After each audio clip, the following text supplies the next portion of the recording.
ಎಲ್ಲರಿಗೂ ನಮಸ್ತೆ. ಹಸಿರುದಳ ಮಂಗಳೂರು, ಎಜಿ ಆಸ್ಪತ್ರೆ ಮತ್ತು ಸಂಶೋಧನಾ ಕೇಂದ್ರ ಮಂಗಳೂರು, ಉಳ್ಳಾಲ ತಾಲೂಕು ಕಾರ್ಯನಿರತ ಪತ್ರಕರ್ತರ ಸಂಘ ರಿಜಿಸ್ಟ್ರೇಡ್ ಕೊಟ್ಟು ಲಯನ್ಸ್ ಕ್ಲಬ್ ಅಮಟೂರು ಇದರ ಆಶ್ರಯದಲ್ಲಿ ಆರೋಗ್ಯ ತಪಾಸಣಾ ಶಿಬಿರ ತ್ಯಾಜ್ಯ ಶ್ರಮಿಕರಿಗಾಗಿ ಈ ಕಾರ್ಯಕ್ರಮ ಇಂದು ನಡೀತಾ ಇದೆ. ಈ ಕಾರ್ಯಕ್ರಮಕ್ಕೆ ಬಿಲ್ಲವ ಸೇವಾ ಸಮಾಜ ಟ್ರಸ್ಟ್ ಕೊಲ್ಲ ಇವರ ಅಧ್ಯಕ್ಷರಾಗಿರುವಂತಹ ಶೇಷಪ್ಪ ವೈದ್ಯಮನಿ ಇವರು ಈ ಕಾರ್ಯಕ್ರಮದಲ್ಲಿದ್ದಾರೆ. ಇವರಿಗೆ ಆತ್ಮೀಯವಾದಂತಹ ಸ್ವಾಗತವನ್ನು ಕೂಡ ಈ ಕಾರ್ಯಕ್ರಮಕ್ಕೆ ಆತ್ಮೀಯವಾದ ಸ್ವಾಗತವನ್ನು ಕೊಡ್ತಾ ಇದ್ದೇನೆ.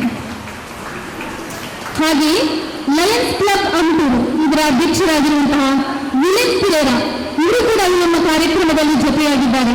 ಇವರಿಗೂ ಕೂಡ ಈ ಕಾರ್ಯಕ್ರಮಕ್ಕೆ ಆತ್ಮೀಯವಾದಂತಹ ಸ್ವಾಗತವನ್ನು ಕೊಡ್ತಾ ಇದ್ದೇನೆ. ಹಾಗೆಯೇ ಎಜಿ ಹಾಸ್ಪಿಟಲ್ ಮತ್ತು ಸಂಶೋಧನಾ ಕೇಂದ್ರ ಮಂಗಳೂರು ಇದರ ಜನರಲ್ ಮೆಡಿಸಿನ್ OPD ಆಗಿರುವಂತಹ ಡಾಕ್ಟರ್ ಬಿಂದು ಅವರು ಕೂಡ ಈ ನಮ್ಮ ಕಾರ್ಯಕ್ರಮದ ಜೊತೆ ಇದ್ದಾರೆ.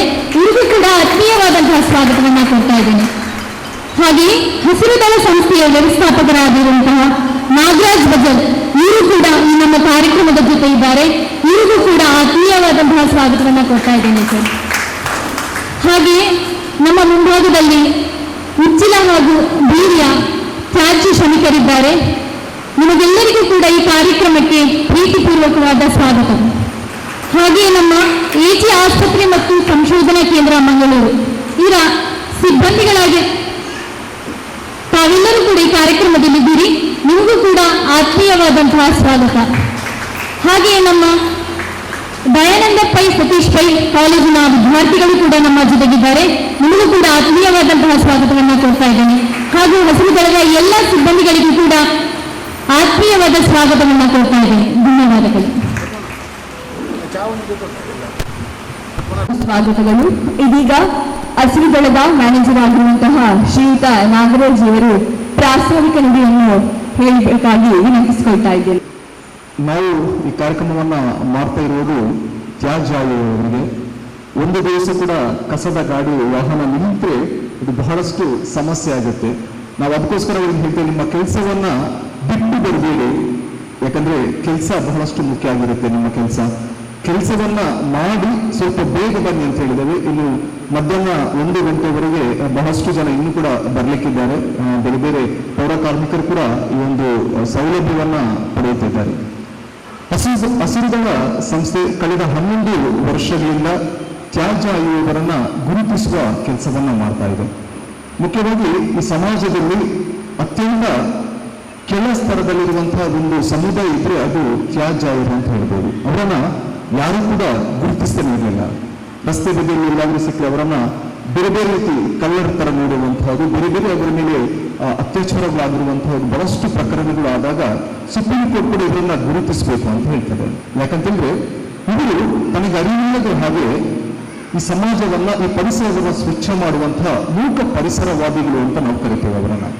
ಯಾಕಂತಂದ್ರೆ ಅವರಿಗೆ ತನಗರಿವಿಲ್ಲದಂತೆ ಅವರು ಈ ರಸ್ತೆ ಬದಿಯಲ್ಲಿ ಸಿಗುವಂತಹ ಪ್ಲಾಸ್ಟಿಕ್ ನೀರನ್ನ ಹೆಕ್ಕಿ ನಮ್ಮ ಪರಿಸರವನ್ನು ಸ್ವಚ್ಛ ಮಾಡುವಂತಹ ಕಾಯಕವನ್ನ ಮಾಡ್ತಾ ಇದ್ದೇವೆ. ಆದ್ರೆ ಅವರನ್ನು ಗುರುತಿಸುವುದರಲ್ಲಿ ನಾವು ಎಡೆಗೆ ಬಿಟ್ಟಿದ್ದೇವೆ. ಅವರನ್ನ ಗುರುತಿಸಬೇಕು. ಅವರಿಗೂ ಒಂದು ಕುಟುಂಬ ಇದೆ, ಅವರ ಮಕ್ಕಳಿಗೆ ಕೂಡ ಶಿಕ್ಷಣ ಸಿಗಬೇಕು, ಅವರು ಕೂಡ ಈ ಸಮಾಜದ ಮುಖ್ಯವಾಹಿನಿಗೆ ಬರಬೇಕು ಎಂಬ ನಿಟ್ಟಿನಲ್ಲಿ ಹಸಿರುದಳ ಮೊದಲಿಗೆ ಇವರನ್ನ ಗುರುತಿನ ಚೀಟಿ, ಸರ್ಕಾರದ ವತಿಯಿಂದ ಗುರುತಿನ ಚೀಟಿಯನ್ನು ಕೊಡುವ ಕೆಲಸವನ್ನ ಮಾಡಿತು. ಅದರೊಟ್ಟಿಗೆ ಅವರಿಗೆ ಶಿಕ್ಷಣ ಆಗಿರ್ಬೋದು, ಉಚಿತ ಪುಸ್ತಕ ವಿತರಣಾ ಕಾರ್ಯಕ್ರಮಗಳಾಗಿರ್ಬೋದು, ಅಥವಾ ಸ್ಕಾಲರ್ಶಿಪ್ಗಳಾಗಿರ್ಬೋದು, ಇಂತಹ ಹಲವಾರು ಕಾರ್ಯಕ್ರಮಗಳನ್ನು ಮಾಡಿಕೊಡೋ ಜೊತೆಗೆ ಅವರಿಗೆ ಮುಖ್ಯವಾಗಿ ಕೆಲಸದಲ್ಲಿ ಕೂಡ ಲೈವ್ಲಿಹುಡ್ ಅಲ್ಲಿ ಕೂಡ ಕೆಲಸ ಮಾಡ್ತಾ ಇದ್ದೇವೆ. ಆರೋಗ್ಯದ ಬಗ್ಗೆ ಬೇರೆ ಬೇರೆ ಆರೋಗ್ಯ ಶಿಬಿರಗಳನ್ನ ನಡೆಸ್ತಾ ಅವರ ಆರೋಗ್ಯದ ಕಡೆಗಮನ ಕೊಡ್ತಾ ಇದ್ದೇವೆ. ಈ ರೀತಿ ಬೇರೆ ಬೇರೆ ಸ್ತರಗಳಲ್ಲಿ ಕೆಲಸ ಮಾಡ್ತಾ ಇದ್ದೇವೆ. ನಾವು ಆರೋಗ್ಯ ಬಹಳಷ್ಟು ಮುಖ್ಯ ಅಂತ ಹೇಳ್ತೇವೆ. ಒಂದು ಕಡೆ ನಮ್ಮ ಒಂದು ಸಂಶೋಧನೆ ಹೇಳ್ತಾ ಇದೆ, ಇಡೀ ಜಗತ್ತಿನಲ್ಲಿ ಅಪಾಯಕಾರಿ ಕೆಲಸ ಯಾವುದು ಅಂತ ಹೇಳಿದ್ರೆ ಅವರು 5ನೇ ಸ್ಥಾನದಲ್ಲಿ ಕಸ ಹಾಯುವ ಕೆಲಸ ಅಂತ ಹೇಳ್ತಾರೆ. ತ್ಯಾಜ್ಯ ಆಯುವ ಕೆಲಸ ಇಡೀ ವಿಶ್ವದಲ್ಲಿ ಅಪಾಯಕಾರಿ ಕೆಲಸಗಳಿಗೆ 5ನೇ ಕೆಲಸ ಅಂತ ಹೇಳ್ತಾ ಇದ್ದಾರೆ. ಆದ್ರೆ ನಮ್ಮ ತ್ಯಾಜ್ಯ ಆಯುವವರಿಗೆ ಸರ್ಕಾರದಲ್ಲಿ ಯಾವ ರೀತಿಯ ಸವಲತ್ತುಗಳು ಕೂಡ ಸಿಗ್ತಾ ಇಲ್ಲ. ಕೆಲವರಿಗೆ ಬಹಳಷ್ಟು ಗೊಂದಲ ಇರುತ್ತೆ ತ್ಯಾಜ್ಯ ಆಯುವರು ಮತ್ತು ಪೌರ ಕಾರ್ಮಿಕರ ಬಗ್ಗೆ ಮಧ್ಯದಲ್ಲಿ. ತ್ಯಾಜ್ಯ ಆಯುವವರಿಗೆ ಯಾವ ರೀತಿಯ ಸವಲತ್ತುಗಳು, ಅವರಿಗೆ ಎಷ್ಟು ಪ್ಲಾಸ್ಟಿಕ್ ಅನ್ನ ಹೆಕ್ತಾರೆ ಅದನ್ನ ಮಾರಿ ಅವರು ಬದುಕುವಂತವರು. ಆ ಆರೋಗ್ಯವನ್ನು ನೀಡಬೇಕು ಎಂಬ ನಿಟ್ಟಿನಲ್ಲಿ, ಯಾಕೆಂತಂದ್ರೆ ಬೇರೆ ಬೇರೆ ರೀತಿಯ ಕಸಗಳನ್ನ ಆಯ್ಲಿಕ್ಕೆ ಹೋಗುವಾಗ ನಾವು ನೋಡಿದ್ದೇವೆ, ಬೆಳಿಗ್ಗೆ ಬೇಗನೆ ಗೆದ್ದು ಜೋಳಿಗೆ ಹಾಕೊಂಡು ಅವರು ಇಡೀ ಊರನ್ನ ಸುತ್ತಾ ಬರ್ತಾ ಇದ್ದಾರೆ. ಆ ಜೋಳಿಗೆ ಎಷ್ಟು ಭಾರ ಇದೆ ಅಂತ ಹೇಳಿದ್ರೆ ಅವರ ಬೆನ್ನು ನೋವಿನಂತ ಸಮಸ್ಯೆಗಳನ್ನ ಚಿಕ್ಕ ಏಜಲ್ಲಿ ಅವರಿಗೆ ಬೆನ್ನು ನೋವಿನಂತ ರೋಗಗಳು ಬರ್ತಾ ಇದೆ. ಇನ್ನೊಂದು ಕಡೆ ಚರ್ಮದ ಸಮಸ್ಯೆ, ಚರ್ಮದ ಬೇರೆ ಬೇರೆ ಕಸಗಳಿಗೆ ಕೈ ಹಾಕುವಾಗ ಬೇರೆ ಬೇರೆ ಬೇಡದಂತ ಕಸಗಳನ್ನ ಹೆಕ್ಕುವಾಗ ಕೈಗಳಿಗೆ ಗ್ಲೌಸ್ ಕೂಡ ಹಾಕೋದಿಲ್ಲ. ಕೆಲವೊಮ್ಮೆ ಚರ್ಮದ ರೋಗಗಳು ಬರುವಂಥದ್ದು ನಾವು ಬಹಳಷ್ಟು ನೋಡಿದ್ದೇವೆ. ಇನ್ನು ಆರೋಗ್ಯಕ್ಕಂತಹ ಪೌಷ್ಟಿಕ ಆಹಾರದ ಕೊರತೆ ಬಹಳಷ್ಟು ಇರುವಂಥದ್ದು ನಾವು ಗುರುತಿಸಿದ್ದೇವೆ. ಬಹಳಷ್ಟು ಜನರಿಗೆ ಅವರಿಗೆ ಪೌಷ್ಟಿಕ ಆಹಾರವನ್ನ, ನ್ಯೂಟ್ರಿಷನ್ ಫುಡ್ ಅನ್ನು ಕೊಡುವಂತಹ ಕಾರ್ಯಕ್ರಮಗಳನ್ನು ಕೂಡ ನಾವು ಬೇರೆ ಬೇರೆ ಕಡೆಗಳಲ್ಲಿ ನಾವು ಮಾಡ್ತಾ ಬರ್ತಾ ಇದ್ದೇವೆ. ಇಂತಹ ಒಂದು ನಿಟ್ಟಿನಲ್ಲಿ ಹಸಿರುಗಳು ಇವತ್ತು ನಮ್ಮ ಇಲ್ಲಿ ಈ ಒಂದು ಉಳ್ಳಾಲ ವಲಯದಲ್ಲಿ ಬರುವಂತಹ ಸೋಮೇಶ್ವರ ಮತ್ತು ಬೀರಿಯಲ್ಲಿ ಒಂದಷ್ಟು ಕುಟುಂಬಗಳು ತ್ಯಾಜ್ಯಯುತ ಬದುಕ್ತಾ ಇದ್ದಾರೆ. ಸೊ ಅವರನ್ನು ಕೂಡ ಗುರುತಿಸಿ ಅವರಿಗೆ ಆರೋಗ್ಯವನ್ನ ನೀಡುವುದರ ಜೊತೆಗೆ ಅವರನ್ನು ಕೂಡ ಸಮಾಜದ ಮುಖ್ಯವಾಹಿನಿಗೆ ತರಬೇಕು ಎಂಬ ನಿಟ್ಟಿನಲ್ಲಿ ಈ ಒಂದು ಕಾರ್ಯಕ್ರಮವನ್ನು ಆಯೋಜಿಸಿದ್ದೇವೆ. ಈ ಸಂದರ್ಭದಲ್ಲಿ ನಮ್ಮೊಂದಿಗೆ ಕೈ ಜೋಡಿಸಿದವರು ಎಜೆ ಆಸ್ಪತ್ರೆ ಮತ್ತು ಸಂಶೋಧನಾ ಕೇಂದ್ರದವರು. ನಿಜವಾಗಿ ನಾನು ಅವರಿಗೆ ಒಂದು ದೊಡ್ಡದಾದ ಧನ್ಯವಾದಗಳನ್ನು ಅರ್ಪಿಸ್ತಾ ಇದ್ದೇನೆ. ನಾವು ಕೊನೆಯ ಕ್ಷಣದಲ್ಲಿ ಒಂದು ಕಾರ್ಯಕ್ರಮವನ್ನು ಹಮ್ಮಿಕೊಂಡಿದ್ದು ನಾವು ಮಾಡಬೇಕು ಎಂಬ ಉದ್ದೇಶದಿಂದ. ಆವಾಗ ನಮ್ಮ ಸಹೋದ್ಯೋಗಿಯವರು ಎಜೆ ಅವರ ಸಂಪರ್ಕಿಸಿದಾಗ ಕೂಡಲೇ ಒಪ್ಪಿಕೊಂಡು ಇವತ್ತು ದೊಡ್ಡ ಸಂಖ್ಯೆಯಲ್ಲಿ ಅವರು ಆಗಮಿಸಿದ್ದಾರೆ. ಎಲ್ಲರೂ ನಮಗೆ ಕೈ ಜೋಡಿಸಿದವರು ನಮ್ಮ ಪತ್ರಕರ್ತರ ಸಂಘದವರು. ಮೋಹನ್ ಸರ್ ಅವರಿಗೆ ನಾನು ಕಾಲ್ ಮಾಡಿದಾಗ ಅವರು ಕೂಡಲೇ ಇಲ್ಲ ಸರ್, ನಾವು ಕೂಡ ನಿಮ್ಮೊಟ್ಟಿಗೆ ಜೊತೆಯಾಗ್ತಿದ್ದೇವೆ ಅಂತ ಹೇಳಿದ್ರು. ಬಹಳಷ್ಟು ಖುಷಿ ಅನ್ನಿಸಿತು. ಇನ್ನೊಬ್ರು ಲಯನ್ಸ್ ಕ್ಲಬ್ ಅಂಟೂರ್ನವರು, ಇವರ ಬಗ್ಗೆ ನಾನೊಂದು ಹೇಳಬೇಕಾಗುತ್ತೆ. ಯಾಕಂದ್ರೆ ನಾವೊಂದು ಕಾರ್ಯಕ್ರಮಕ್ಕೆ ನಾನು ಹೋಗಿದ್ದೆ. ಇಲ್ಲಿ ಅವರ ಕಾರ್ಯಕ್ರಮದಲ್ಲಿ ಒಂದು ಅತಿಥಿಯಾಗಿ ಹೋದ ಸಂದರ್ಭದಲ್ಲಿ ಇದೇ ರೀತಿ ನಾನು ಸೂಜಿ ಮಲ್ಲಿಗೆ ನಮ್ಮ ಒಂದು ಮಹಿಳೆಯರ ಸ್ವಸಹಾಯ ಗುಂಪಿನ ಬಗ್ಗೆ ಹೇಳಿದ್ದೇನೆ, ಸಾರಿ ಬ್ಯಾಗ್ಗಳನ್ನ ಹೊಲಿಯೋದ್ರ ಬಗ್ಗೆ. ಆವಾಗ ಅವರು ಕೂಡಲೇ ನಾವು ನಿಮಗೆ ಆ ಸೂಜಿ ಮಲ್ಲಿಗೆ ತಂಡದವರ ಸಹಾಯ ಮಾಡ್ತೇವೆ ಅಂತ ಹೇಳಿ ಇವತ್ತು 50,000 ರೂಪಾಯಿಯನ್ನ ಅವರು ಹೊಸ ಮಿಷಿನ್ ಅನ್ನ ಖರೀದಿ ಮಾಡಲಿಕ್ಕೆ ಅವರು ಕೊಡ್ತಾರೆ ಅಂತೇಳಿ ಭರವಸೆಯನ್ನು ಕೊಟ್ಟು ಮತ್ತೆ ಈಗಲೇ ಖರೀದಿ ಮಾಡಲಿಕ್ಕೆ ಹೇಳಿದ್ದಾರೆ. ಇದು ಒಂದು ಮಹಿಳೆಯರಿಗೆ ಆಶಾ ಕಿರಣ ಅಂತ ಹೇಳ್ಬೋದು. ನಾವು ಯಾರಾದ್ರೂ ಕೂಡ ಹಣ ಸಂಗ್ರಹ ಮಾಡುವ ಕೆಲಸಗಳನ್ನ ಯಾವತ್ತೂ ಮಾಡಿಲ್ಲ. ನಾವು ಏನಿದ್ರೂ ಕೂಡ ಸಮಾಜಕ್ಕೆ ಕೊಡುವಂತ ಕೆಲಸಗಳನ್ನ ಮಾಡ್ತಾ ಇದ್ದೇವೆ. ಈ ನಿಟ್ಟಿನಲ್ಲಿ ನಮಗೋಸ್ಕರ ಅಲ್ಲ, ಅದು ಕೊಡುವಂಥದ್ದು ಮಹಿಳೆಯರಿಗೋಸ್ಕರ ನೀವು ಕೊಡ್ತಾ ಇದ್ದೀರಾ.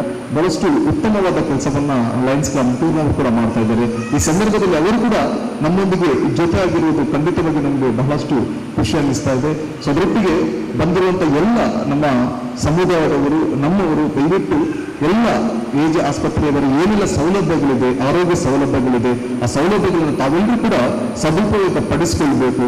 ಅನಂತರ ಯಾವುದೇ ಆರೋಗ್ಯ ನಿಮಗೆ ಏನಿದ್ರು ಕೂಡ ಅವರ ಹತ್ರ ದಯವಿಟ್ಟು ಅವರ ಹತ್ರ ಎಲ್ಲವನ್ನ ಮುಚ್ಚಮರಿಲ್ಲದೆ ಮಾತಾಡಿ ನಿಮಗೆ ಬೇಕಾದಂತ ಆರೋಗ್ಯವನ್ನು ಇಲ್ಲಿ ಪಡೆಯಿರಿ ಅಂತ ಹೇಳ್ಕೊಳ್ತಾ, ಉಳ್ಳಾಲ ತಾಲೂಕು ಕಾರ್ಯನಿರತ ಪತ್ರಕರ್ತ ಸಂಘದ ಅಧ್ಯಕ್ಷರಾಗಿರುವಂತಹ ಶ್ರೀಯುತ ಶಶಿಧರ್ ಪೊಲೀಟಬೈಲ್ ಇವರು ಈ ಕಾರ್ಯಕ್ರಮವನ್ನು ಉದ್ದೇಶಿಸಿ ಮಾತನಾಡಬೇಕಾಗಿ ಕೇಳಿಕೊಳ್ತಾ ಇದ್ದೇನೆ.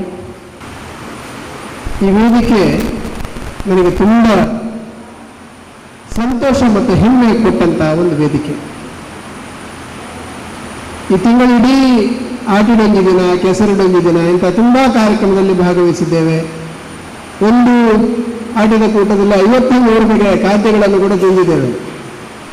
ಅದಕ್ಕಿಂತ ಹೆಚ್ಚು ಒಂದು ಪ್ರಾಮಾಣಿಕವಾದ ಸೇವೆಗೆ ಈ ಹಸಿರು ದಳ ಒಗ್ಗಿಕೊಂಡದ್ದು ತುಂಬ ಸಂತೋಷ ಕೊಟ್ಟಿದೆ. 3 ಒಳ್ಳೆಯ ಗುಣಗಳನ್ನು ನಾನು ವೇದಿಕೆಯಲ್ಲಿ ತಕ್ಷಣ ಗುರುತಿಸಿಕೊಂಡೆ. ಒಂದು, ಸಮಯಕ್ಕೆ ಸರಿಯಾಗಿ ಕಾರ್ಯಕ್ರಮ ಆರಂಭ ಆದದ್ದು. 2, ನಮ್ಮೆದುರು ಒಂದೇ ಒಂದು ಪ್ಲಾಸ್ಟಿಕ್ ಬಾಟಲ್ ಇಲ್ಲದೇ ಇರುವಂಥದ್ದು. ಇನ್ನೊಂದು, ಬಹುಶಃ ನಮಗೆ ಇನ್ನು ನಾಳೆ ತುಕೂರಿಗೆ ಹೋಗುವಂಥ ಸ್ಮರಣಿಕೆಗಳನ್ನು ಅವರು ಕೊಡುವುದಿಲ್ಲ ಅಂತೇಳಿ ನಂಬಿಕೆ ಉಂಟು. ಯಾಕೆ ಹೇಳಿದರೆ ಅದರ ಬದಲಿಗೆ ಏನಾದರೂ ಒಂದು 200 ಪುಟದ ಪುಸ್ತಕವನ್ನು ಕೊಟ್ಟರೆ ಆ ಮಕ್ಕಳಿಗೆ ಕೊಟ್ಟು ಹೋಗುವ ಅನ್ನುವಂಥ ಹೆಮ್ಮೆ ನಮಗಿದೆ. ಒಂದು ಕಡೆ ರಾಮಕೃಷ್ಣ ಪರಮಹಂಸರ ಹತ್ರ ಒಬ್ಬ ವ್ಯಕ್ತಿ ಬಂದು ಹೇಳ್ತಾನೆ, ಗುರುಗಳೇ, ನಾನು ಬಹಳ ದೊಡ್ಡ ಒಂದು ಸಾಧನೆಯನ್ನು ಮಾಡಿಕೊಂಡಿದ್ದೇನೆ, ನಾನೊಂದು ಅದ್ಭುತವನ್ನು ಕಲಿತಿದ್ದೇನೆ ಅಂತೇಳಿ. ಆಗ ಪರಮಹಂಸರು ಕೇಳ್ತಾರೆ, ಏನದು ಅಂತ. ನಾನು ನೀರಿನ ಮೇಲೆ ಈಗಿಕೊಂಡು ಈಚೆಯಿಂದ ಆಚೆಗೆ ಉಲ್ಟ ಈಜಿ ದಡ ದಾಟಲಿಕ್ಕೆ ಒಂದು ದೊಡ್ಡ ಕಲೆಯನ್ನು ಕಲಿತುಕೊಂಡಿದ್ದೇನೆ ಅಂತೇಳಿ. ಅವರು ಏನು ತಲೆ ಅಲ್ಲಾಡಿಸುವುದಿಲ್ಲ. ಏನು ಗುರುಗಳು, ನಾನು ಇಂಥ ದೊಡ್ಡ ಸಾಧನೆಯನ್ನು ಮಾಡಿದ್ದೇನೆ, ನಾಳೆ ನಾನು ಯಾವುದೋ ಪುಸ್ತಕಗಳಿದೆ ಅಲ್ಲ, ರೆಕಾರ್ಡ್ ಪುಸ್ತಕಗಳು, ಅದರಲ್ಲಿ ದಾಖಲೆಗಳನ್ನು ಆಗ್ಬಹುದು, ಅಂಥ ದೊಡ್ಡ ಸಾಧನೆಗಳನ್ನು ಮಾಡಲಿಕ್ಕೆ ನಾನು ಮುಂದಾಗ್ತಾ ಇದ್ದೇನೆ, ನೀವು ಮಾತಾಡೋದೇ ಇಲ್ಲಲ್ಲ ಅಂದರು. ಇನ್ನು ಕೂಡ ಅವರು ಮಾತಾಡಿದ್ರೆ ಅಂದರೆ ಅವರಿಗೆ ದೊಡ್ಡ ವಿಷಯ ಆಗಲಿಲ್ಲ ಅದು. ಆಗ ಅವ್ರು ಹೇಳ್ತಾನೆ, ಗುರುಗಳೇ ನೀವು ಯಾಕೆ ಮೌನವಾಗಿದ್ದೀರಿ ಅಂತ ಇನ್ನೊಮ್ಮೆ ಹೇಳಿಬಿಡಿ ನನಗೆ ಅಂತ. ಆಗ ಪರಮಹಂಸರು ಹೇಳ್ತಾರೆ, ನೀನು ಈ ಕಲೆಯಿಂದ ಈಚೆಯಿಂದ ಆಚೆಗೆ ಎಷ್ಟು ಜನರನ್ನು ಕೊಂಡು ಹೋಗಬಹುದು ನಿನಗೆ ಅಂತ. ಅದು ನಾನೊಬ್ಬನೇ ಹೋಗುವುದು, ಹಾಗಿದ್ರೆ ಅವರಲ್ಲಿ ಏನು ದೊಡ್ಡ ಸಾಧನೆ ಆಗ್ತದೆ. ಅಲ್ಲಿ ನೋಡು, ಅಲ್ಲೊಬ್ಬ ಕುಂದನ್ನು ಅಂತ ಒಬ್ಬ ಅಂಬಿಗ ಇದ್ದಾನಲ್ಲ, ಅವನು ಈಚೆಯಿಂದ ಆಚೆ ಒಂದೇ ನಿಮಿಷದ 5 ನಿಮಿಷದೊಳಗಾಗಿ 10 ಜನರನ್ನು ಕರೆದುಕೊಂಡು ಹೋಗ್ತಾ ಇದ್ದಾನಲ್ಲ, ಅವನ ಫಲ ದೊಡ್ಡದಲ್ವಾ? ನಿನ್ನದೇನು ಮಹಾ. ಈಗ ನಾನು ಒಬ್ಬ ಡಾಕ್ಟರ್ ಆಗ್ಬೋದು, ಅಥವಾ ಒಬ್ಬ ಪತ್ರಕರ್ತ ಆಗ್ಬೋದು, ಅಥವಾ ಇನ್ನೊಬ್ಬ ಇಂಜಿನಿಯರ್ ಆಗ್ಬೋದು, ಏನು ಸಾಧನೆ ಮಾಡ್ತೇನೆ, ತುಂಬ ಹಣ ಮಾಡ್ತೇನೆ ಹಾಗಂತೇಳಿ ವೈದ್ಯರೆಲ್ಲ ಸ್ವಾರ್ಥಿಗಳಂತ ನಾನು ಹೇಳಿದಲ್ಲ, ಅವ್ರು ಬೇಕಾದಷ್ಟು ಸಮಾಜ ಸೇವೆ ಮಾಡ್ತಾರೆ. ಅದಕ್ಕಿಂತ ಹೆಚ್ಚು ಒಬ್ಬ ವ್ಯಕ್ತಿ ಇನ್ನೊಬ್ಬರನ್ನು ಬಡದಾಟಿಸುವ ಕೆಲಸವನ್ನು ಮಾಡಲಿಕ್ಕೆ ಸಾಧ್ಯತೆ ಆಗ್ತದಲ್ಲ, ಅದು ಪರಮಶ್ರೇಷ್ಠವಾದಂತಹ ಕಲೆ ಅಂತೇಳಿ ಪರಮಹಂಸರು ಹೇಳ್ತಾರೆ. ಬಹುಶಃ ಅದನ್ನು ಹಸಿರುಗಳ ಮಾಡ್ತಾ ಇದೆ. ಒಂದು ಕ್ಲಾಪ್ ಕೊಡಿ ಅವರಿಗೆ. ಸಾಂಸ್ಕೃತಿಕ ಕಾರ್ಯಕ್ರಮಗಳನ್ನು ಮಾಡಬಹುದು, ಅಥವಾ ಒಂದು ದೊಡ್ಡ ಸನ್ಮಾನ ಮಾಡಿ 10 ಜನ ಸನ್ಮಾನದಲ್ಲಿ ಏನಾದರೂ ಪೋಷಕ ನಿಧಿಯನ್ನು ತಗೊಳ್ಬಹುದು.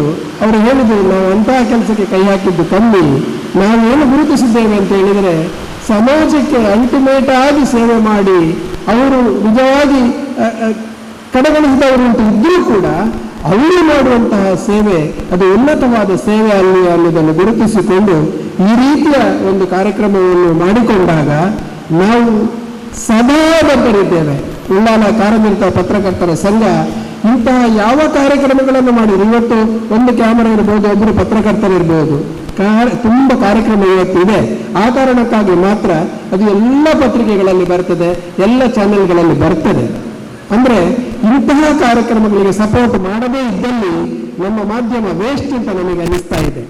ಹಾಗಿರುವಾಗ ನಿಮ್ಮ ಇಂತಹ ಕಾರ್ಯಕ್ರಮ ನಿರಂತರವಾಗಿ ಎಲ್ಲ ಸಂಘ ಸಂಸ್ಥೆಗಳು ಮಾಡಿ, ನಾವು ನಿನ್ನ ಒಬ್ಬರ ಹತ್ರ ಹೇಳಿದೆ ಸರ್, ಇಲ್ಲಿ ನಡೆದುಕೊಂಡು ಹೋಗುವಾಗ ಆ ಚೆಂಡ ಮುಂದಿನ ಗಿಡ ಅದು ಮಕ್ಕಳ ಕೈಗೆಲ್ಲ ಗಾಡಿಗೆ ಹೋಗುತ್ತೆ, ಅದು ತುಂಬ ನಂಜಾಗ್ತದೆ ಸರ್, ಅದನ್ನು ನಿಮ್ಮ ಕೈಯಲ್ಲಿ ಒಂದು ಕತ್ತಿ ಉಂಟಲ್ಲ ಕಡಿದು ಬಿಡಿ ಅಂತ ಹೇಳಿದರು. ಅಂದರೆ ಒಳ್ಳೆಯ ಕಾರ್ಯಕ್ರಮವನ್ನು ಮಾಡಲಿಕ್ಕೆ ಅದು ನಿನ್ನದು ಅಂತ ಬೇಕಾಗಿಲ್ಲ, ಅದಕ್ಕೆ ಯಾರು ಅಧ್ಯಕ್ಷನ ಮಾಡುವುದಿಲ್ಲ. ಹಾಗೆ ನೀವು ಮಾಡುವಂಥ ಈ ಸೇವೆ, ಪೌರ ಕಾರ್ಮಿಕರ ಸೇವೆಯ ಬಗ್ಗೆ ತುಂಬ ಹೆಮ್ಮೆ ಇದೆ. ನಾನು ಪ್ರತಿದಿನ ಎಲ್ಲಿ ಹೋದರೂ ಕೂಡ ನೀವು ನಿಮ್ಮ ಗಾಡಿ ಬರುವಾಗ ನಾನೊಂದು ಚಿಕ್ಕ ವಿಡಿಯೋ ಮಾಡ್ತೇನೆ. ಯಾಕೆ ಹೇಳಿದ್ರೆ ಅವರಿಗೆ ಆಗ್ಬೋದು ಎಷ್ಟು ಸಲ ತೆಗಿತಾನೆ, ಎಷ್ಟು ನಮ್ಮನ್ನು ಯಾನು ಕದವ ಬುದ್ಧಿಪುಣೆ ಅಂತ ತೋರಿಸ್ತಾನೆ ಅಂತೇಳಿ ಹೇಳ್ಬೋದು. ಆದರೆ ಖಂಡಿತವಾಗಿ ನಿಮ್ಮ ಸೇವೆ ಅದು ಭಗವಂತನಿಗೆ ಹತ್ತಿರವಾದ ಸೇವೆ. ನಾವು ಬಹಳಷ್ಟು ಈ ಒಂದು ಸಂಘಟನೆಗಳಲ್ಲಿ ಪ್ರೀತಿಸುವುದು ನಮ್ಮ ಮುಡಿಪಿನ ಜನಶಿಕ್ಷಣ ಟ್ರಸ್ಟ್ ಅನ್ನು. ಯಾಕೆ ಹೇಳಿದ್ರೆ ಶಿವಶೆಟ್ರು ಬರಲಿ, ಕೃಷ್ಣಮ್ಮನ ಬರಲಿ, ಹೇಳೋದೊಂದೇ, ಪ್ಲಾಸ್ಟಿಕ್ ಬೇಡ, ಪ್ಲಾಸ್ಟಿಕ್ ವಿಷ, ಪ್ಲಾಸ್ಟಿಕ್ ಸುಡಬೇಡಿ, ಕ್ಯಾನ್ಸರ್ ಬರ್ತದೆ. ಯಾಕೆ ಹೇಳೋದು? ಅವರ ಮನೆಗೋಸ್ಕರ ಅಲ್ಲ. ಹಾಗಿರುವಾಗ ಯಾರು ಈ ಸಮಾಜದ ಸ್ವಾಸ್ಥ್ಯವನ್ನು ಕಾಪಾಡಲಿಕ್ಕೆ ಮುಂದಾಗಿ ಬರ್ತಾರೋ ಅವರಿಗೆ ಖಂಡಿತವಾಗಿ ಪತ್ರಿಕೆ ಮತ್ತು ಮಾಧ್ಯಮ ಎರಡೂ ಕೂಡ ನಮ್ಮನ್ನು ಸಪೋರ್ಟ್ ಮಾಡ್ತದೆ. ಒಂದು ಚಿಕ್ಕ ಕಥೆ ಹೇಳಿ ನನ್ನ ಮಾತನ್ನು ಮುಗಿಸ್ತಾ ಇದ್ದೇನೆ. ಯಾವ ರೀತಿ ಮುಗಿಸ್ಲಿಲ್ಲ ಅನ್ನೋ ಒಂದು ಕಥೆ ಹೇಳಿ ಮುಗಿಸ್ತೇನೆ. ತಡ ಆಗಿದೆ, ಹೌದು, ಅದು ನಿಮಗೋಸ್ಕರ, ಮಕ್ಕಳಿಗೋಸ್ಕರ ನಾನು ಹೇಳುವಂಥ ಒಂದು ಚಿಕ್ಕ ಸ್ಟೋರಿ. ಒಂದು ಮಧುರ ಮೀನಾಕ್ಷಿ ದೇವಸ್ಥಾನದ ಎದುರು ಒಂದು ಪೆರಿಯ ಸ್ವಾಮಿ ಎನ್ನುವರದ್ದೊಂದು ಚಿಕ್ಕ ಅಂಗಡಿ. ಅಲ್ಲಿ ಇದ್ದದ್ದು ಒಂದು 20 ಪುಸ್ತಕ, ಒಂದು 10 ಪೆನ್ನು, ಒಂದು 4 ರಬ್ಬರ್ ಇರೇಸರ್. ಅಲ್ಲಿ ಯಾವಾಗಲೂ ಮಕ್ಕಳು ಓಡಿ ಬರ್ತಾರೆ. ಅವರು ಓಡಿ ಬರುವಾಗಲೇ ಅವರಿಗೆ ಗೊತ್ತಾಗ್ತದೆ ಈ ಮಗು ಇವತ್ತು ಪೆನ್ಸಿಲ್ ಬಿಟ್ಟು ಬಂದಿದೆ, ಈ ಮಗು ಇವತ್ತು ಪೆನ್ನು ಬಿಟ್ಟು ಬಂದಿದೆ ಅಂತ ಹೇಳಿ. ಏನಮ್ಮ ಅಂತ ಕೇಳ್ತಾರೆ. ಸರ್ ಮೆಥಮೆಟಿಕ್ಸ್ ಎಕ್ಸಾಮ್ ಸರ್, ನಾನು ಕಂಪಾಸ್ ಬಾಕ್ಸ್ ಬಿಟ್ಟು ಬಂದಿದ್ದೀನಿ ಸರ್, ಕೈವಾರವೇ ಇಲ್ಲ ಅದರಲ್ಲಿ. ತೆಗೆದು ಕೊಡ್ತಾರೆ. ಎಷ್ಟು ಸರ್ ಹಣ? ನೀನು ಇದರಲ್ಲಿ 35ಕ್ಕಿಂತ ಹೆಚ್ಚು ಮಾರ್ಕ್ ತೆಗೆದಾಗ ಬಾ, ಆಗ ನಾನು ಹಣ ತಗೊಳ್ತೇನೆ ಅಂತ ಹೇಳಿ. ಇನ್ನೊಬ್ಬ ಓಡಿ ಬರ್ತಾನೆ. ಸರ್ ನಂದು ಪೆನ್ನು ಇಲ್ಲ ಸರ್. ಪೆನ್ನು ಕೊಡ್ತಾರೆ, ಒಂದು ಬಾಲ್ ಪೆನ್ ಕೊಡ್ತಾರೆ. ಹಾಗೆ ಹಣ ಎಷ್ಟು ಕೇಳುವಾಗ ಇದೇ ಮಾತು ಹೇಳೋದು 25%ಗೆ 35% ಹೆಚ್ಚು ಮಾರ್ಕ್ ತೆಗೆದಾಗ ನೀನು ಬಾ ನಾನು ಹಣ ತಗೊಳ್ತೇನೆ ಅಂತ ಹೇಳಿ. ಹೀಗೆ ಕಾಲ ಹೋಗ್ತಾ ಹೋಗ್ತಾ ನಮ್ಮ ಪೆರಿಯಸ್ವಾಮಿ ಲಾಸ್ ಅಲ್ಲಿ ಬಿದ್ದು ಬಿಟ್ರು. ಅವರಿಗೆ ಅವರ ಅಂಗಡಿಯಲ್ಲಿ 35,000 ಲಾಸ್ ಬಂತು. ಆಗ ಅವರ ಹೆಂಡತಿ ಕೇಳ್ತಾರೆ, ಎಂತ ಕತೆ ಇದು, ನಾವು ಆಲ್ರೆಡಿ ಸಾಲ ಮಾಡಿ ಅಂಗಡಿ ಮಾಡಿ ನೀವು ಈ ಮಕ್ಕಳಿಗೆಲ್ಲ ಪೆನ್ನು ಪುಸ್ತಕ ಈ ರಬ್ಬರು ಇಂಥದ್ದೆಲ್ಲ ಕೊಡ್ತಾ ಹೋದ್ರೆ ಏನಾಗ್ಬೋದು ನಮ್ಮ ಕತೆ ಅಂತ ಕೇಳ್ತಾರೆ. ಅದಕ್ಕೆ ಪುರೇಸ್ವಾಮಿ ಹೇಳ್ತಾರೆ, ನಾನಿರುವುದು ಮಧುರ ಮೀನಾಕ್ಷಿಯ ದೇವಸ್ಥಾನದ ಮುಂದೆ, ಖಂಡಿತವಾಗಿ ಒಂದಲ್ಲ ಒಂದು ದಿನ ಈ ಅಮ್ಮ ಕಣ್ಣು ತೆರೀತಾಳೆ ಅಂತ ಹೇಳ್ತಾರೆ ಅವರು. ಅಂದ್ರೆ ಲಾಸ್ ಆಗಿದ್ದಾರೆ. ಒಂದು ದಿವಸ ಅವರ ಅಂಗಡಿಯ ಮುಂದೆ ಒಂದು BMW ಕಾರ್ ಬಂದು ನಿಲ್ತದೆ. ಆಗ ಅವರಿಗೆ ಶಾಕ್ ಆಗ್ತದೆ, ಯಾರು ಬಂದರು, ಬ್ಯಾಂಕಿನವರೆಲ್ಲಾದರೂ ಬಂದ್ರ ಅಂತ. ಅವ್ರ ಹತ್ರ ಬಂದು ಅವರ ಹತ್ರ ಕೇಳ್ತಾರೆ, ಅವರ ಪಾದ ಮುಟ್ಟಿ ನಮಸ್ಕಾರ ಮಾಡಿ ಹೇಳ್ತಾರೆ, ಸ್ವಾಮಿ ನಾನು ಅವತ್ತು ಮ್ಯಾಥಮೆಟಿಕ್ಸ್ ಎಕ್ಸಾಮಿನ ದಿವಸ ನನ್ನ ಪೆನ್ಸಿಲ್ ಬಿಟ್ಟು ಬಂದಿದ್ದೆ. ಅವತ್ತು ನನಗೆ ನೀವೊಂದು ಪೆನ್ಸಿಲ್ ಕೊಟ್ಟಿದ್ದೀರಿ. ಆ ಪೆನ್ಸಿಲಿಂದಾಗಿ ನಾನು ಬರೆದೆ. ನಾನು ಆಮೇಲೆ ಎಕ್ಸಾಮ್ಗಳನ್ನು ಪಾಸ್ ಮಾಡ್ತಾ ಹೋದೆ. ಆವತ್ತು ನಿಮಗೆ ₹1 ಪೆನ್ಸಿಲ್ ಇದ್ದು ಕೊಡಲಿಕ್ಕೆ ನನಗೆ ಸಾಧ್ಯ ಆಗಲಿಲ್ಲ. ಆದರೆ ಇವತ್ತು 50 ಕೋಟಿ ಟರ್ನ್ ಓವರ್ ಇರುವ ಒಂದು ಸಾಫ್ಟ್ವೇರ್ ಕಂಪನಿಯ MD ನಾನಾಗಿದ್ದೇನೆ ಅಂತ ಹೇಳ್ತಾರೆ. ಮತ್ತು ಅವರ ಬ್ಯಾಗಿಂದ ಒಂದು ಕವರ್ ತೆಗೆದು ಪೆರಿಯಸ್ವಾಮಿಗೆ ಕೊಟ್ಟು ಹೇಳ್ತಾರೆ, ಈ ಕವರನ್ನು ನೀವು ಇಟ್ಕೊಳ್ಳಿ ಅಂತ. ಬೇಡ ಹೇಳ್ತಾರೆ ಅವರು. ಎಷ್ಟು, ಒಂದು ₹51 ಪೆನ್ಸಿಲ್ ಕೊಟ್ಟದ್ದಕ್ಕೆ ಈ ಕವರ್ ಯಾಕೆ ಅಂತ. ಇಲ್ಲ ಇಲ್ಲ, ನೀವು ಕೊಟ್ಟಿರುವ ಒಂದು ಪೆನ್ಸಿಲಿನಿಂದಾಗಿ ನಾನು ಇವತ್ತು 1000 ಜನರಿಗೆ ಕೆಲಸ ಕೊಡುವಂಥ ಹಂತಕ್ಕೆ ನಾಳೆ ತಲುಪಬಹುದು ಅಂತ ಮಟ್ಟಕ್ಕೆ ನಾನು ಮುಟ್ಟಿದ್ದೇನೆ ಅಂತೇಳಿ ತೆಗೆದು ನೋಡ್ತಾರೆ. ಇಲ್ಲಿ ₹10 ಲಕ್ಷ ಚೆಕ್. ಆಗ ಈ ಮೋಹನ್ ಅಂತ ಒಬ್ಬರು ಪತ್ರಕರ್ತ, ಅವರು ತಕ್ಷಣ ವರದಿ ಮಾಡುವವರು. ಅವರು ಡೇಜ್ವಲ್ನಲ್ಲಿದ್ದಾರೆ, ಉಳ್ಳಾಲವಾಣಿಯಲ್ಲಿದ್ದಾರೆ, ಪ್ರಜಾವಾಣಿಯಲ್ಲಿದ್ದಾರೆ. ಒಂದು ಕ್ಲಾಪ್ ಕೊಡಿ, ಮೋಹನ್ ಇದ್ದಾರೆ. ತಕ್ಷಣ ವರದಿ ಮಾಡ್ತಾರೆ. ಇಂತಹ ಸುದ್ದಿಗಳನ್ನೆಲ್ಲ ಅವರು ಏನು ಬರೀತಾರೆ ಅಂದ್ರೆ ₹1 ಪೆನ್ಸಿಲಿನಿಂದಾಗಿ ಪೆರಿಯಸ್ವಾಮಿಯ ಬದುಕು ಬೆಳಗಿತು ಅಂತ. ಆ ಒಂದು ವರದಿ ಟೈಮ್ಸ್ ಆಫ್ ತಮಿಳುನಾಡಲ್ಲಿ ವರದಿ ಆಗ್ತದೆ, ಮುಖಪುಟದಲ್ಲಿ ಬರ್ತದೆ ಆ ಚೆಕ್ ಕೊಡುವಂತಹ ದೃಶ್ಯ. ಆಗ 20 ವರ್ಷಗಳಲ್ಲಿ ಯಾರೆಲ್ಲ ಪೆರಿಯಸ್ವಾಮಿಯಿಂದ ಪೆನ್ನು ಕೊಂಡೋಗಿದ್ದಾರೆ, ಪೆನ್ಸಿಲ್ ಕೊಂಡೋಗಿದ್ದಾರೆ, ಅವರು CA ಆಗಿದ್ದಾರೆ, ಅವರು ಡಾಕ್ಟರ್ ಆಗಿದ್ದಾರೆ, ಅವರು ಇಂಜಿನಿಯರ್ ಆಗಿದ್ದಾರೆ, ಅವರು ಪತ್ರಕರ್ತರಾಗಿ ಎಲ್ಲರೂ ಆಗಿದ್ದಾರೆ, ಅವರೆಲ್ಲ ಓಡಿಕೊಂಡು ಬಂದು 5, 10, 15, 20, 1 ಲಕ್ಷ 2 ಲಕ್ಷ ಎಲ್ಲ ಪೆರಿಯಸ್ವಾಮಿಗೆ ಕೊಡ್ತಾರೆ. ಪೆರಿಯಸ್ವಾಮಿಗೆ ಆಶ್ಚರ್ಯ ಆಗ್ತದೆ. ಮಧುರ ಮೀನಾಕ್ಷಿ ಕಣ್ಣು ತೆರೆಯುವಾಗ ಹೀಗೂ ಆಗ್ತದ. ಇವತ್ತು ಕೂಡ ಮಧುರ ಮೀನಾಕ್ಷಿಯ ದೇವಸ್ಥಾನದ ಹತ್ರ ಹೋದ್ರೆ ನೀವು ಅವರ ಅಂಗಡಿಯನ್ನು ಕಾಣಬಹುದಂತೆ, ಪೆನ್ ಮಾರಾಟ ಅಂತೇಳಿ. ಮತ್ತು ಅವರ ಮಗ ಏನು ಘೋಷಣೆ ಮಾಡಿದ್ದಾನೋ ಅವನು ಇವತ್ತು ಇಡೀ ಇಂಡಿಯಾದಲ್ಲಿ ಸ್ಟೇಷನರಿ ಕಾರ್ಪೊರೇಟ್ ಸೆಕ್ಟರ್ನ ಸ್ಟೇಷನರಿಯನ್ನು ಮಾಡಲಿಕ್ಕೆ ಆ ₹1 ಪೆನ್ಸಿಲ್ ಕಾರಣ ಆಗಿದೆ. ಅರ್ಥ ಇಷ್ಟೇ, ಒಂದು ಪ್ರಾಮಾಣಿಕತೆಯಲ್ಲಿ ದುಡಿಯುವ ನಿಮ್ಮಂಥವರಿಗೆ ದೇವರ ಭಯ ಇದೆ, ಮತ್ತೊಂದು ಒಂದು ಚಿಕ್ಕ ಸುದ್ದಿಯನ್ನು ಬಿತ್ತರಿಸುವ ಮಾಧ್ಯಮ ಇಷ್ಟು ದೊಡ್ಡ ಪ್ರಭಾವವನ್ನು ಮಾಡ್ತದೆ ಅಂತೇಳಿ. ಎಷ್ಟು ಚೆನ್ನಾಗಿದಲ್ಲ ಸ್ಟೋರಿ. ಇದನ್ನು ಬೆಳೆಸಿಕೊಳ್ಳುವ, ನೀವು ಒಳ್ಳೆ ಕೆಲಸಗಳನ್ನು ಮಾಡುವಾಗ ಬರೀಲಿಕ್ಕೆ ನಾವಿದ್ದೇವೆ, ಯಾವತ್ತು ಹಿಂಜರಿಕೆ ಬೇಡ, ಮತ್ತು ನಿಮ್ಮ ಕೆಲಸವನ್ನು ನಾವಿನ್ನು ಮಾಡಲಿಕ್ಕೆ ಶುರು ಮಾಡ್ತೇವೆ ಅಂತ ಹೇಳ್ತಾ ಹಸಿರು ದಳ ಮತ್ತು ಇಲ್ಲಿ ಬಂದಿರುವ ಎಲ್ಲ ಸಂಘಟನೆಗಳಿಗೆ ಇಂತಹ ಒಳ್ಳೆ ಕಾರ್ಯಕ್ರಮವನ್ನು ಮಾಡುವವರಿಗೆ ಸದಾ ದೇವರ ಆಶೀರ್ವಾದ ಇರಲಿ ಅಂತೇಳಿ ನನ್ನ ಮಾತನ್ನು ಮುಗಿಸ್ತೇನೆ. ಜೈ ಹಿಂದ್, ಜೈ ಕರ್ನಾಟಕ. ಶ್ರೀಯುತ ವಿಲಿನ್ ಪಿರಾರ ಇವರು ಕಾರ್ಯಕ್ರಮವನ್ನು ಉದ್ದೇಶಿಸಿ ಮಾತನಾಡಬೇಕಾಗಿ ಕೇಳಿಕೊಳ್ತಾ ಇದ್ದಾರೆ. ವೈದ್ಯರೇ ಹಾಗೂ ಕಾರ್ಯಕ್ರಮದ ಆಯೋಜಕರೇ ಹಾಗೂ ನಮ್ಮ ಕಾಪಾಡಲು ಹಗಲು ಶ್ರಮಿಸುತ್ತಿರುವ ತ್ಯಾಜ್ಯ ಮತ್ತು ಸ್ವಚ್ಛತಾ ಶ್ರಮಿಕರಿಗಾಗಿ ಈ ಆರೋಗ್ಯ ತಪಾಸಣಾ ಶಿಬಿರವನ್ನು ಆಯೋಜಿಸಿರುವುದು ಅತ್ಯಂತ ಶ್ಲಾಘನೀಯ ಕಾರ್ಯವಾಗಿದೆ. ನಮ್ಮ ಶ್ರಮಿಕ ಬಂಧುಗಳು ತಮ್ಮ ಆರೋಗ್ಯವನ್ನು ಲೆಕ್ಕಿಸದೆ ಪ್ರತಿದಿನ ಸಮಯದ ಉಳಿತಿಗಾಗಿ ದುಡಿಯುತ್ತಿದ್ದಾರೆ. ಅವರ ಸೇವೆ ನಿಜಕ್ಕೂ ಗೌರವಕ್ಕೆ ಅರ್ಹವಾಗಿದೆ. ಸ್ವಚ್ಛ ನಗರ, ಆರೋಗ್ಯಕರ ಸಮಾಜ ನಿರ್ಮಾಣದಲ್ಲಿ ಅವರ ಕೊಡುಗೆ ಅಪಾರವಾಗಿದೆ. ಈ ಶಿಬಿರದ ಮೂಲಕ ಶ್ರಮಿಕರ ಆರೋಗ್ಯ ತಪಾಸಣೆ, ಅಗತ್ಯ ವೈದ್ಯಕೀಯ ಸಲಹೆ ಹಾಗೂ ಆರೋಗ್ಯದ ಬಗ್ಗೆ ಅರಿವು ಮೂಡಿಸುವ ಕಾರ್ಯ ನಡೆಸುತ್ತಿರುವುದು ಸಂತೋಷದ ವಿಷಯವಾಗಿದೆ. ಆರೋಗ್ಯ ನಮ್ಮ ನಿಜವಾದ ಸಂಪತ್ತು. ಆದ್ದರಿಂದ ಪ್ರತಿಯೊಬ್ಬರು ತಮ್ಮ ಆರೋಗ್ಯದ ಬಗ್ಗೆ ಕಾಳಜಿ ವಹಿಸಿ ನಿಯಮಿತವಾಗಿ ಆರೋಗ್ಯ ತಪಾಸಣೆ ಮಾಡಿಕೊಳ್ಳಬೇಕು. ಈ ಮಹತ್ವದ ಆರೋಗ್ಯ ಶಿಬಿರ ಯಶಸ್ವಿಯಾಗಲಿ. ಹೆಚ್ಚಿನ ಸಂಖ್ಯೆಯಲ್ಲಿ ಶ್ರಮಿಕ ಬಂಧುಗಳು ಇದರ ಪ್ರಯೋಜನವನ್ನು ಪಡೆಯಲಿ ಎಂದು ಹಾರೈಸುತ್ತೇನೆ. ಈ ಉತ್ತಮ ಕಾರ್ಯಕ್ರಮವನ್ನು ಆಯೋಜಿಸಿರುವ ಎಲ್ಲರಿಗೂ ಹಾಗೂ ಶ್ರಮಿಕರ ಆರೋಗ್ಯಕ್ಕಾಗಿ ಸೇವೆ ಸಲ್ಲಿಸುತ್ತಿರುವ ವೈದ್ಯರು ಹಾಗೂ ಸಿಬ್ಬಂದಿಗೆ ಹೃತ್ಪೂರ್ವಕ ವಂದನೆಗಳು. ಎಲ್ಲ ಶ್ರಮಿಕ ಬಂಧುಗಳೇ ಉತ್ತಮ ಆರೋಗ್ಯ, ಸಂತೋಷ ಮತ್ತು ನೆಮ್ಮದಿ ದೊರೆಯಲಿ ಎಂದು ಆಶಿಸುತ್ತಾ ನನ್ನ ಮಾತುಗಳನ್ನು ಮುಕ್ತಾಯಗೊಳಿಸುತ್ತೇನೆ. ಅವಕಾಶಕ್ಕಾಗಿ ವಂದಿಸುತ್ತಾ ಧನ್ಯವಾದಗಳು. ಜೈ ಕರ್ನಾಟಕ. Thank you sir. ಇದೀಗ ಎಜೆ ಹಾಸ್ಪಿಟಲ್ ಸಂಶೋಧನಾ ಕೇಂದ್ರ ಮಾಡಿ ಡಾಕ್ಟರ್ ಬಿಂದು ಅವರು ಕಾರ್ಯಕ್ರಮವನ್ನು ಉದ್ದೇಶಿಸಿ ಮಾತನಾಡಬೇಕಾಗಿ ಕೇಳಿಕೊಳ್ತಾ ಇದ್ದೇನೆ. ವೇದಿಕೆ ಮೇಲೆ ನೆರೆದಿರುವ ಎಲ್ಲ ಗಣ್ಯರಿಗೂ ಎಜೆ ವೈದ್ಯಕೀಯ ಮತ್ತು ದಂತ ವೈದ್ಯಕೀಯ ಸಂಸ್ಥೆಗಳ ಪರವಾಗಿ ಆರೋಗ್ಯ ನಮ್ಮ ಜೀವನ ಅಂತ ಪರೀಕ್ಷಿಸುವ ಬದಲು ರೋಗ ಬರೋದಕ್ಕಿಂತ ಮುಂಚಿತವಾಗಿಯೇ ನಮ್ಮ ದೇಹದಲ್ಲಿ ಆಗುವ